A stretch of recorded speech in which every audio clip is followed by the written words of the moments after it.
ఇప్పుడు ఇది ఈమె paralysis patient, right side paralysis, right side కాలు చెయ్యి ఏది పనిచేయదు.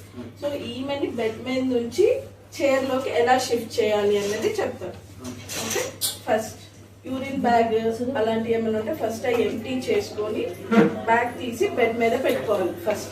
తర్వాత patient right hand, right paralysis కదా, రైట్ హ్యాండ్ మీరు లాగొద్దు, జస్ట్ ఇలా పట్టుకొని ఆమెను ఇలా టర్న్ చేసుకోండి ఫస్ట్.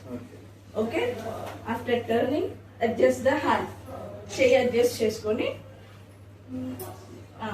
తర్వాత కాలు కిందకి పెట్టుకోండి ఫస్ట్. ఆ తర్వాత ఇలా చెయ్యి మెడ దగ్గర పెట్టి ఇలా తీసుకోండి. బట్ ఈ చెయ్యిని ఎక్కువ పట్టుకొని లాగొద్దు.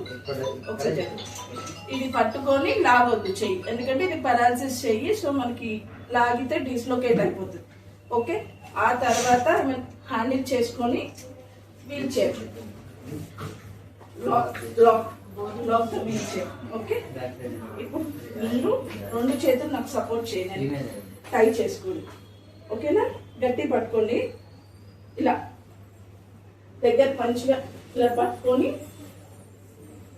ఇటు షిఫ్ట్ చేసుకోవాలి. ఓకే, ఇది షిఫ్టింగ్ పొజిషన్. కాలు పెట్టేసుకో.